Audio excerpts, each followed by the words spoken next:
Chicago Bears make more moves as the waiver claim process has wrapped up as of noon Central Time today.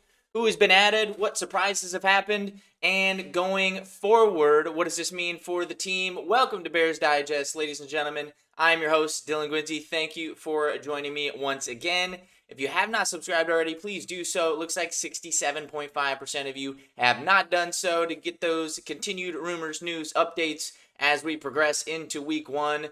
Please get that button clicked so you can be here with me on the daily. So, today, ladies and gentlemen, we had the waiver claim process go through the system. If you guys don't know what that means or are not familiar with what that is, after roster cutdown day and during the season, there is a waiver claim process for players that have been released from other teams. You see this a lot with teams that are up against that roster cap, and they do end up releasing, former draft picks from previous years, guys that haven't quite made it, or if they just have logjam at certain position types or certain position rooms, they will release guys, and then they are able to be claimed by other teams.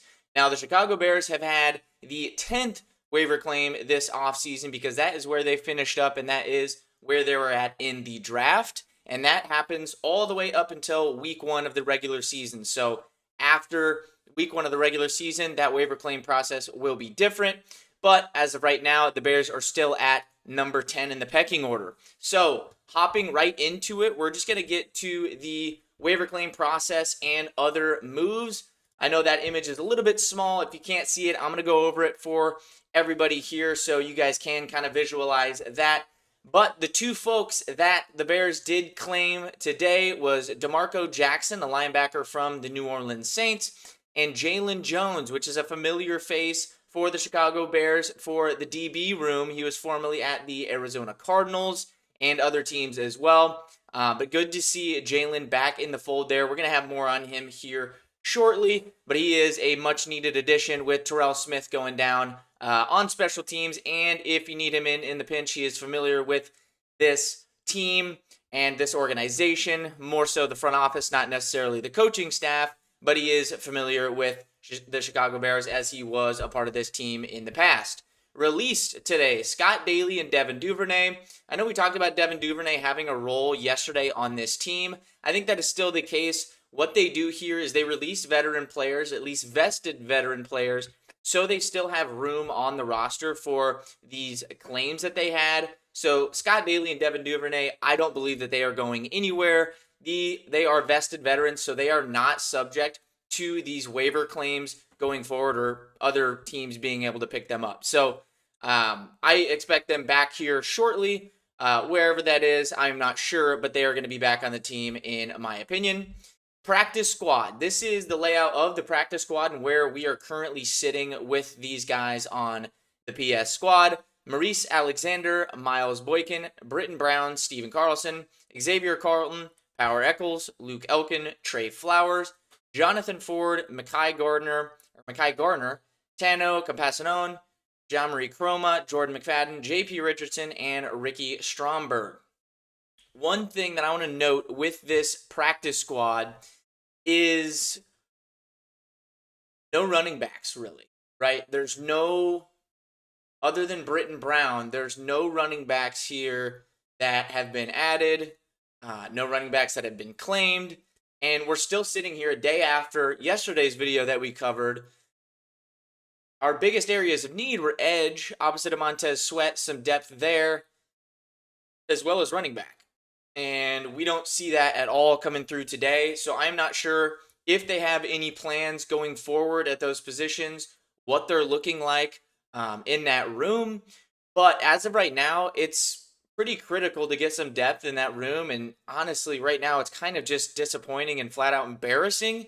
Their depth at the running back position, as well as the edge position as well, opposite of Montez Sweat. I really hope they do something before week one at this spot. There's no excuse to have that running back room that they currently have right now. I don't care if you envision Kyle Monangai and Roschon Johnson being healthy for week one. I don't really care.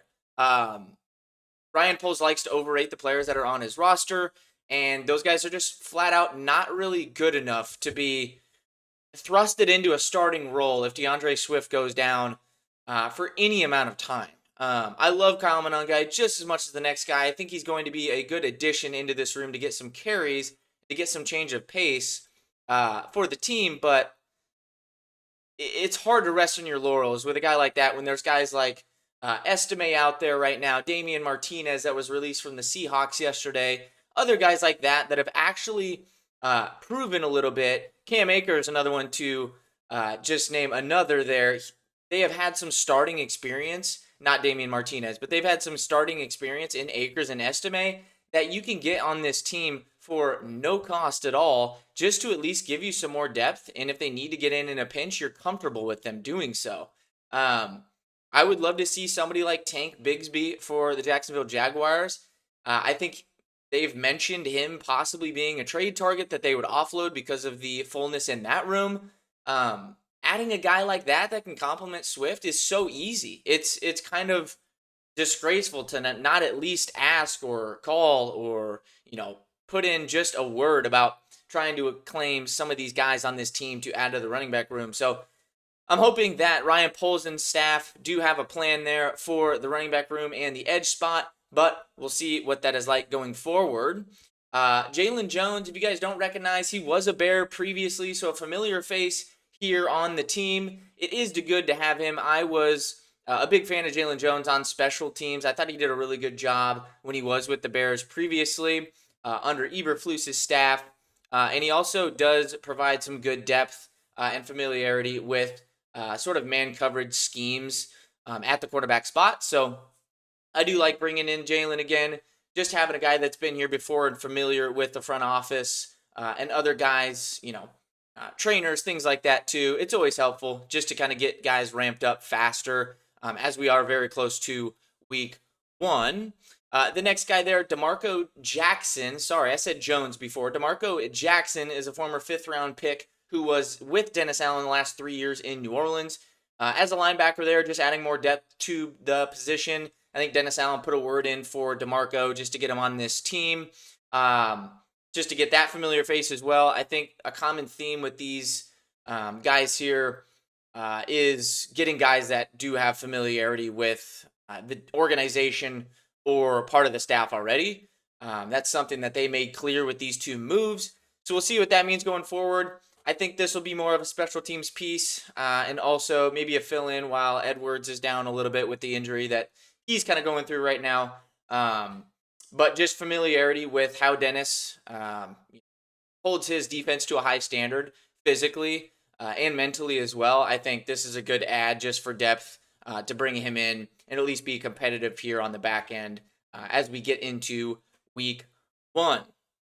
That is Demarco Jones there. Hasn't been in the league for all of that long, but I think he's going to be a good piece. We'll see if he ends up on the practice squad later on or if he's going to stay on this roster.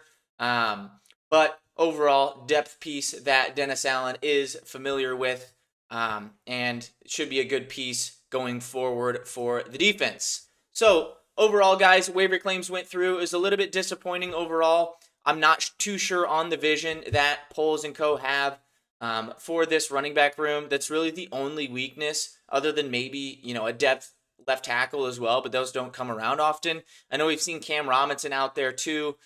He is available, so that's something to keep an eye on. But as it looks right now, if we don't see any additions here by this weekend, I really think this roster is going to be set in stone. And what you see right now is what you're going to see in week 1.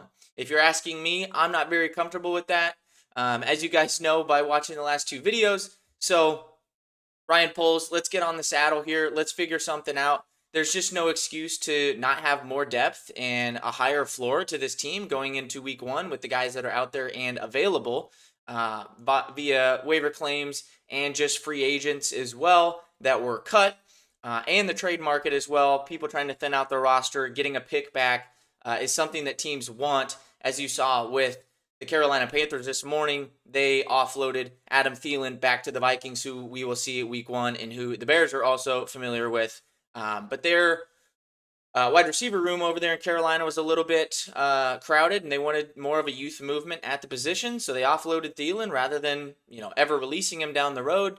And they found a trade partner, and they got good value out of him. So there's other guys that are out there in the league right now that are in that same exact situation for their teams. So I think polls should be calling those squads and seeing what could potentially happen to make this team better. So we will stay tuned, stay up to date. We'll be out here with any breaking stuff that comes out as we get into the weekend and more of this kind of dead period until week 1 officially ramps up. But we'll be here for everything. And thank you guys for joining once again. As always, bear down.